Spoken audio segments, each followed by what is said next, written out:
আসসালামু আলাইকুম, কেমন আছেন সবাই?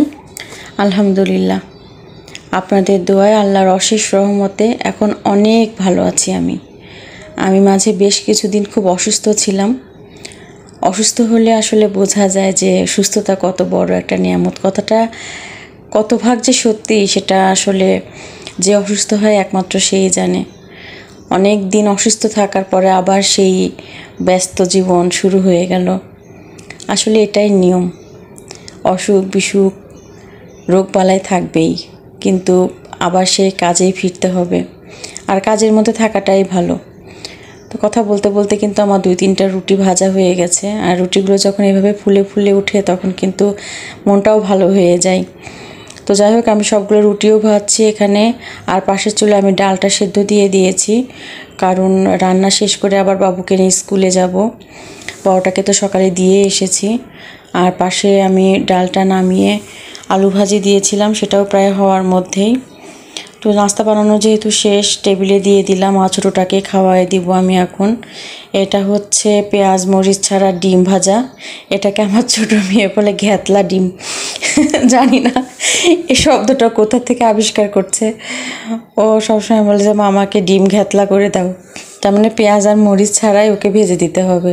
তো যা ও টিভি দেখছে, আমি ওকে একটু খাওয়াই দিচ্ছি। ও নিজে নিজে খেতে পারে, কিন্তু ওকে খেতে দিলেও আসলে পেট ভরে খায় না, এই জন্য আমি চেষ্টা করি ওকে একটু খাওয়াই দেওয়ার জন্য। এই তো আপনাদের ভাইয়াও নাস্তা করে অফিসের জন্য রওনা হয়ে গেল। তো বাবা আর মেয়ে একসাথেই খেতে বসেছিল, আর ওদের খাওয়া দাওয়া শেষ হওয়ার পর আমি এই যে সবজি টবজিগুলো কেটে রেখে ধুয়ে টুয়ে তারপরে আমিও একটু নাস্তাটা করে নিলাম। আর এই যে ভাজি করব, লাউ ভাজির জন্য লাউটা কেটে নিয়েছি। এখানে আমি একটুখানি লবণ দিয়ে মেখে রাখছি। লবণ দিয়ে সুন্দর করে মেখে রাখলে যতটুকু পানি বের হয়ে যাবে। আর কড়াইয়ের মধ্যে পানি ছাড়লে ভাজিটা তো এমনি নরম নরম হয় লাউ ভাজি, আর কড়াইয়ের মধ্যে যদি পানি বেশি ছাড়ে তাহলে একদম কেমন যেন ঘাঁটি হয়ে যায়, একদমই নরম নরম গলে যায়। সেটা আমার একদম ভালো লাগে না। এই জন্য ভাবলাম যে লবণ দিয়ে হালকা একটু মেখে রাখি, যতটুকু পানি ছেড়ে দিবে তারপরে আমি এটাকে চিপে তারপর ভাজি করে ফেলবো। আর মুরগিটাও আমি কেটে নিয়েছি। এখন ভাজিটাকে মেখে রেখে চুলার কাছে চলে যাব। আর রান্না করতে করতেই কিন্তু আমি চাটা খেয়ে নিব, কারণ সকালে চা না খেলে আমার ভীষণ মাথা ব্যথা করে। একটা অভ্যাস হয়ে গেছে সকালে চা না খেলে মাথা ব্যথা করে, কারণ প্রত্যেক দিন সকালে চা খাই তো এই জন্য। তো আমি এই যে ডিমগুলো কালকে রাত্রে নিয়ে এসেছিলো, কিন্তু একদম ইচ্ছে করছিল না যে ধুয়ে রাখি। তো আমি সকালে উঠে একটু পানির মধ্যে ভিজিয়ে দিয়েছিলাম। তো ধুয়ে আমি এখন একটু ফ্রিজে দিয়ে দিব।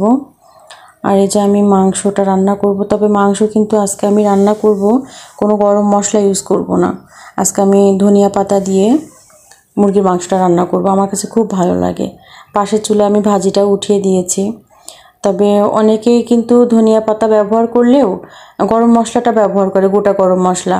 কিন্তু আমি কিন্তু গোটা গরম মশলা দেই না, শুধুমাত্র ধনিয়া পাতা দিলে ধনিয়া পাতা দিই, আর যদি গরম মশলা দিয়ে রান্না করি তো সেক্ষেত্রে শুধু গরম মশলাই ব্যবহার করি।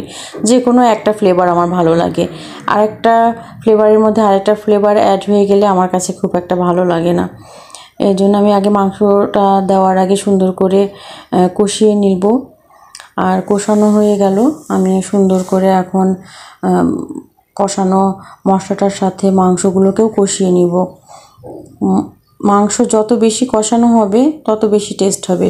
যে কোনো তরকারি আমার মনে হয় কষালে অনেক বেশি স্বাদ বেড়ে যায় তরকারির।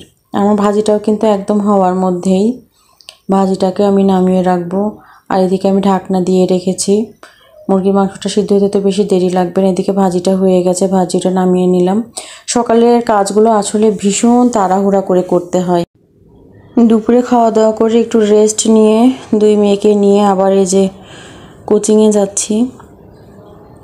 আমার ছোট মেয়ে কেন জানি বাইরে যাওয়ার নাম শুনলে ভীষণ খুশি হয়ে যায়, কারণ সবসময় বাসার মধ্যে থাকে তো, আর আমার তেমন একটা বাইরে যাওয়া হয় না এই জন্য।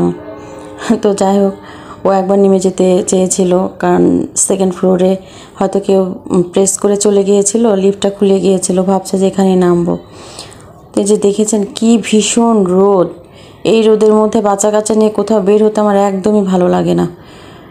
মানে ইচ্ছাই করে না কোথাও বের হয়ে, জরুরি কাজ ছাড়া একদমই বের হতে ইচ্ছা করে না। আর সবচাইতে বড় সমস্যা যেটা, সেটা হচ্ছে এই সময়টাতে একটা রিক্সাও পাওয়া যায় না। মানে এটা খুবই খারাপ একটা অবস্থা। তো যাই হোক, ওই যে দূরে একটা রিক্সা দেখছেন, ওটাকে ইশারা করে ডাকলাম। আলহামদুলিল্লাহ রিক্সাটা পাওয়া গেছে, তাও ভালো। রিক্সা তো পাওয়া গেছে, কিন্তু রাস্তার এত বাজে অবস্থা, মানে ভূমিকম্প হতেই থাকে গন্তব্যে পৌঁছানো পর্যন্ত। এটা আর কি বলবো, এটা কিছু বলার নাই। তো যাই হোক, এই যে আমরা কোচিংয়ে চলে এসেছি। হ্যাঁ, তো কোচিং থেকে চলে আসলাম। এসেই তো সন্ধ্যা হয়ে গেছে প্রায়। তো মেয়েদের পড়তে বসাবো, তার আগে ভাবলাম ওদেরকে একটু স্ন্যাক্স দেই। এটা কিন্তু অরিগ্যানোটা, এই অরিগ্যানো লিভসটা কিন্তু আমার গাছের বলতে উর্মি আপু আমাকে দিয়েছিল। মানে আমার ছোট মেয়ের বেস্ট ফ্রেন্ড যে, তার আম্মু। তো পাতাগুলো আমি এভাবেই রেখে দিয়েছিলাম, কিন্তু আমার এখন মনে হচ্ছে যে পাতাগুলোকে গুঁড়ো করে রাখলে মনে ভালো হতো। আর না হলে এগুলো একটু রোদ্রে দিতে হবে, কারণ খুব ভালোভাবে আসলে ক্র্যাশ হচ্ছে না। আর আমি এখানে কাঁচামরিচটা খুবই অল্প পরিমাণে ব্যবহার করেছি, কারণ গোলমরিচ গুঁড়ো আছে তো, এই জন্য। আমার ছোটো মেয়ে বেশি একটা ঝাল খেতে পারে না। আর চিকেনের পরিমাণটা বুঝে আমি এখানে পাউরুটি স্লাইসগুলো পানিতে ভিজিয়ে তারপরে ভালো করে চিপে নিয়েছি। যেরকম পরিমাণে আমি চিকেন নিয়েছি ঠিক সেই পরিমাণে আমি নিয়েছি। আর এখানে অল্প পরিমাণে আমি সয়া সস দিয়ে দিব। আমি কিন্তু লবণ এখনও দিইনি, সয়া সসটা দেওয়ার পরে আমি লবণটা দিব, কারণ সয়া সসটা কিন্তু অনেক বেশি সল্টি হয়। সুন্দর করে মেখে নিতে হবে যেন সব উপকরণগুলো চিকেনের সাথে খুব ভালোভাবে মিশে যায়।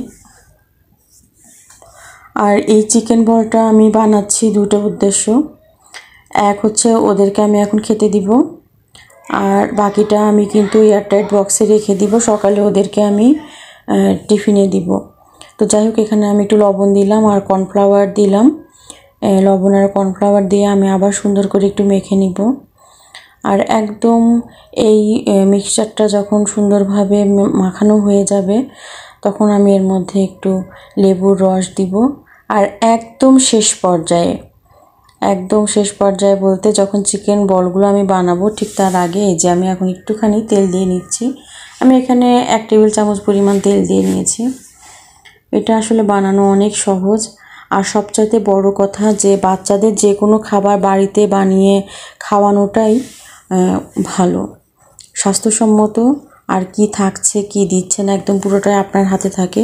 সেজন্য আমি মনে করি একটু কষ্ট হলেও, সময় সাপেক্ষ হলেও বাচ্চাদের জন্য যে কোনো খাবারগুলো বাড়িতে বানানোর চেষ্টা করাটাই ভালো। তো আমি এভাবে এখন সবগুলো চিকেন বল বানিয়ে নিব। চিকেন বলগুলো কিন্তু বানানো শেষ। এরকম আরও এতগুলো আছে, আরেকটা প্লেটে রেখেছি। তো এখন এই চিকেন বলগুলোকে আমি বয়েল করব পানিতে। তো এই জন্য আমি পানি বসিয়ে দিয়েছিলাম। এখন পানিটা গরম হওয়ার সাথে সাথে আমি চিকেন বলগুলো আস্তে আস্তে করে দিয়ে দিব, কারণ খুব বেশি যখন ফুটতে থাকবে পানি, তখন যদি দিতে যাই পানিটা ছিটকে হয়তো আমার হাতে লেগে হাতটা পুড়ার সম্ভাবনা থাকবে। এই জন্য আমি একদম টকবক করে ফুটার আগেই কিন্তু যখন পানিটা দেখলাম যে বুদবুদ হয়ে উঠেছে, তখনই আমি চিকেন বলগুলো আস্তে আস্তে করে দিয়ে দিচ্ছি। আর যেহেতু এর মধ্যে কর্নফ্লাওয়ার আছে, তো চিকেন বলগুলো কিন্তু একদমই ভেঙে যাবে না, এটা নিয়ে কোনো টেনশন নেই। সবগুলো চিকেন বল আমি একবারেই দিয়ে দিব, কারণ একটার সাথে আর একটা লেগে যাওয়ার কোনো সম্ভাবনা নাই। যে আর এক প্লেটের যেগুলো ছিল সেগুলো আমি একে একে দিয়ে দিচ্ছি। সবগুলো চিকেন বল দেওয়া হয়ে গেছে। এখন আমি মিনিট 2 জন্য ঢাকা দিয়ে রাখবো। 2 মিনিট পরে কিছু কিছু চিকেন বলগুলো কিন্তু ভেসে ভেসে উঠেছে, তার মানে ওগুলো কিন্তু সিদ্ধ হতে শুরু করেছে। তো এগুলো কিন্তু আরও বড় হবে, যত সিদ্ধ হবে তত কিন্তু এই সাইজগুলো একটু বড় হয়ে যাবে। মানে যে সাইজের আমি বানিয়েছিলাম তার থেকে একটু বড় সাইজ হবে আর কি। আর এগুলো এই যে দেখেন একদম রসগোল্লার মতো ভেসে ভেসে আছে, মনে হচ্ছে যেন আমি চিনি শিরার মধ্যে রসগোল্লা দিয়ে ফুটাচ্ছি। খুব ভালো লাগছে দেখতে। আমি আর অল্প কিছুক্ষণ সময় ঢাকা দিয়ে রাখবো, তাহলে কিন্তু পুরোপুরি সিদ্ধ হয়ে যাবে। সবগুলো দেখেছেন সাইজ কেমন ডাবল হয়ে গেছে, একটু আপনাদের কাছ থেকে আমি দেখাবো। কালারগুলো কিন্তু ভীষণ সুন্দর এসেছে। আর অরিগানোর যে একটা ফ্লেভার, উর্মি আপুকে অসংখ্য ধন্যবাদ আপু গাছটা দেওয়ার জন্য। গাছে কিন্তু আবার নতুন নতুন পাতা এসেছে, সেগুলো আমি রেখে দিব শুকিয়ে। তো এখন আমি পানি থেকে ছেঁকে সবগুলো চিকেন বল উঠিয়ে নিব। আর একটু ঠান্ডা হলে এয়ারটাইট বক্সে খানিকটা রেখে দিব, আর বাকিটা আমি বাবুদেরকে একটু ফ্রাই করে দিব। তো ফ্রাই করার জন্যে এই কড়াইটা ধুয়ে আমি এর মধ্যে তেল দিয়েছি। তো তেলটা দেওয়ার পর মনে হলো যে এই কড়াইটা না দিয়ে তেলের কড়াই দিলে মনে হয় ভালো হতো, হয়তো একটু আটকে আটকে যেতে পারে। তো যাই হোক, সমস্যা নেই, হালকা ফ্রাই করব তো সমস্যা হবে না। তো আমি এই যে দিয়ে দিলাম এগুলো বাবুদের খাওয়ার জন্য। ভেজে নিয়েছি চিকেন বলগুলো, এখন বাচ্চাদের খেতে দিয়ে খাওয়া শেষ হলে আমিও চা খেয়ে ওদের পড়তে বসাবো। তো আজকের ভিডিওটা এখানেই বিদায় নিচ্ছি আজকে। সবাই ভালো থাকবেন, সুস্থ থাকবেন, আমাদের জন্য দোয়া করবেন। আল্লাহ হাফিজ।